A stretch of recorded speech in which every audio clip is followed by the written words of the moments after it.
wow, they look so put together. How do they do this? Hi everyone, it's Christina again, here to help art therapists with their brands. So today I wanted to kind of extend to part 2 about why branding is a great asset to art therapists. And again, I'm going to restate some of the things that I've been hearing. So art therapists believe that they might not need branding. They feel that, that's not going to help them, or they don't quite understand what branding can do for them. So I'm here today to share another reason why it's another great asset to art therapists. So the previous video before this, and I'll link it above in my playlist, I talked about community and how community is super important for the health of your brand and to create really healthy relationships and build the relationships together as you grow and progress through your brand. So today I wanted to talk about the next reason why it's a great asset. It's basically trust and emotional connection. They go hand in hand. It's super powerful this way when it comes to building that trust, the know you, like you, trust you factor, as well as stimulating an emotional connection with, you as the art therapist to a potential client. And I'm going to share how that does that. So you're probably wondering, branding looks like it's a consistent flow of things. So I'm sure that you have looked to Instagram and you've seen some brands that look so seamless and put together, like every photography shot that they have in their grid of photos looks so clean and matching, and everything is very harmonious. And this is another big thing for branding. So in branding, we look at building systems and brands. Systems means, we are, really looking at the big picture of how we want this brand to look like from a bird's eye view. And when we're establishing that, we're looking at, the type of furniture that we would use in the space, the colors, the materials that we would want to use, the designs and graphics, because they all come together into unison. And this is why you look at some brands and you ask yourself, well, wow, they look so put together. How do they do this? There's a lot of strategy behind that. And the strategy is linked to their ideal customer that they want to attract. So that's why you really want to understand this one person that you want to help. Because when you understand that one person inside and out, you'll be able to bring together materials and objects and furniture that's going to look very put together. And what I mean by put together is everything matches. Everything leads into one another with flow and ease. They all speak the same message and feeling. And when you're able to do this, you look polished and you look legitimate to somebody. So if someone looks for you on Instagram, you really want to look put together. You want to look seamless, like somebody that they can trust. You don't want to have like all these different photos that, one has, very vibrant colors and the other one's very muted and, has a little bit of a moody look to it. You want to keep a consistent look to look complete and polished and somebody who is a legitimate person. Because online, there's a lot of scammers, right? And we don't want to look like a scammer. So how do we do that? We want to look done up, put together. We don't have to look perfect, but make it look like you've put the effort into making yourself look unique. The reason why I keep saying to really put yourself together is that you want people to perceive you in a way that, you know, you look organized, you look approachable, you look like somebody that's friendly. So this is just something to keep in mind when designing your brand, that, you know, image is everything. It is a first impression. So I can showcase a really quick example of basically another art therapist who I admire a lot. And basically they are always keeping themselves together. And everything that they've been doing has been super seamless.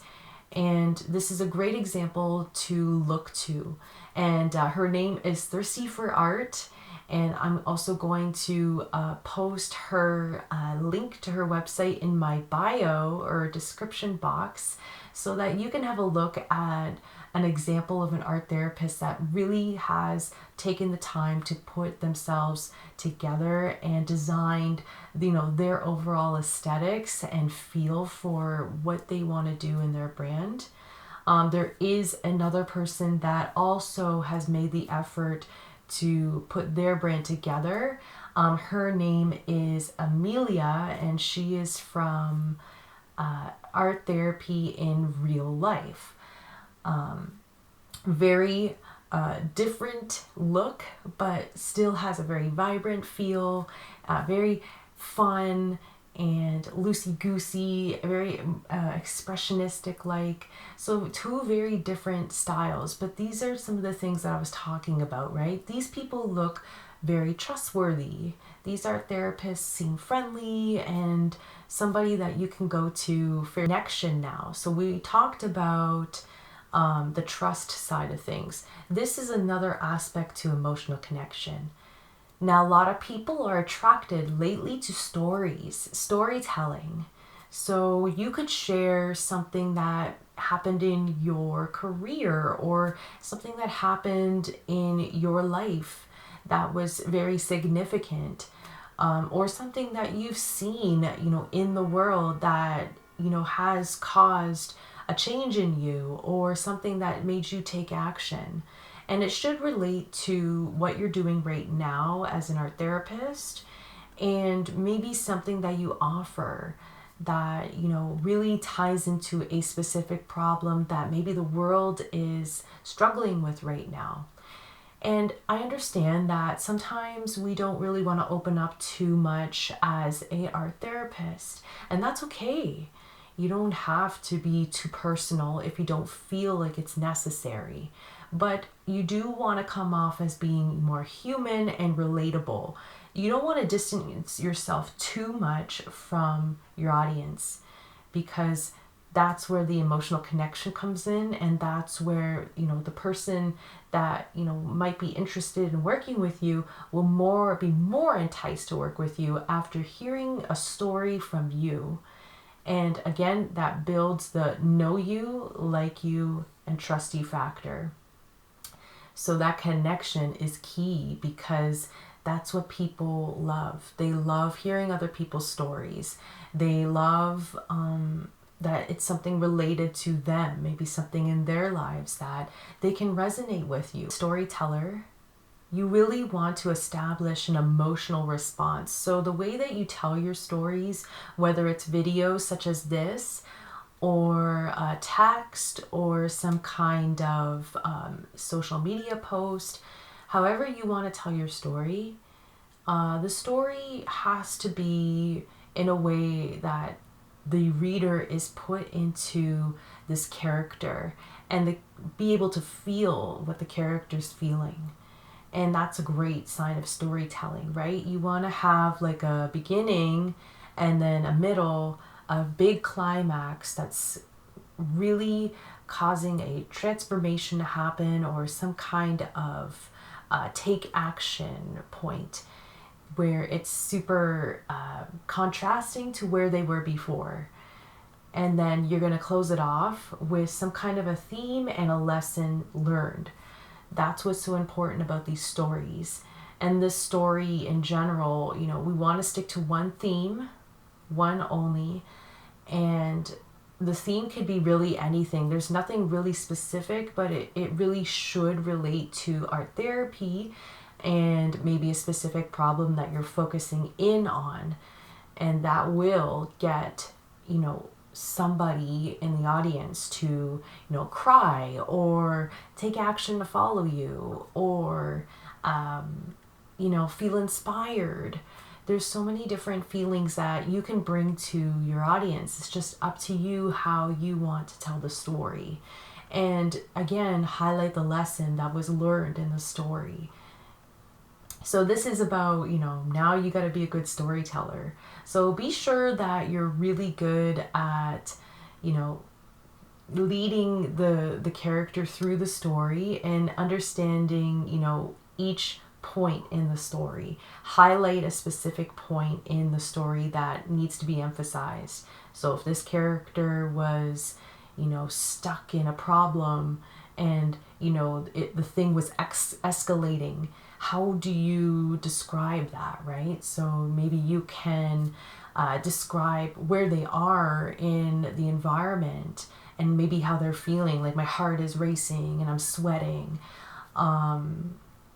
Or maybe they're chattering their teeth because they're nervous. So you really want to get to the nitty-gritty details in highlight in the story. So you don't want to do this in every section, like in the beginning, the rising action and the climax.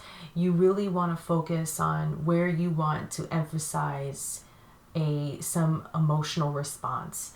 So normally it would be in where, something happens. So maybe the climax that really causes a turning point in the character's life or character situation. Those things will stimulate some kind of a reaction, and that's what we want. So we gotta be good storytellers here, guys. And I mean, it's a challenge sometimes if maybe writing doesn't come naturally to you. You can try to tell the story in a video format like this, where you're more of talking to them and like telling the story as if you were, in kindergarten again, and talking to the kids and reading a book and then getting really amped up in your voice. So you could do it that way as well. You don't have to do it in writing if you don't feel like that's going to deliver enough emotional response. So that's storytelling, and we want to have storytelling, throughout our brand, because it talks a little bit about us. It also, markets a little bit about how art therapy maybe helped you or how art therapy helped another person.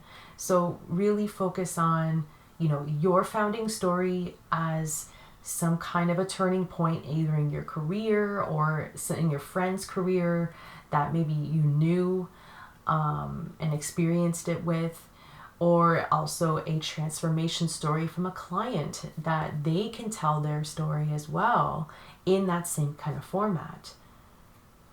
Now, the other part that will help to build the know you, like you, trust you factor is content. And I was talking about this in a couple of videos back, and I will also link it again up here to my playlist, where I talked about content being, the meat of building that trust and connection. So content, you want to be a little bit of a content creator here, where you're going to consistently talk to your audience.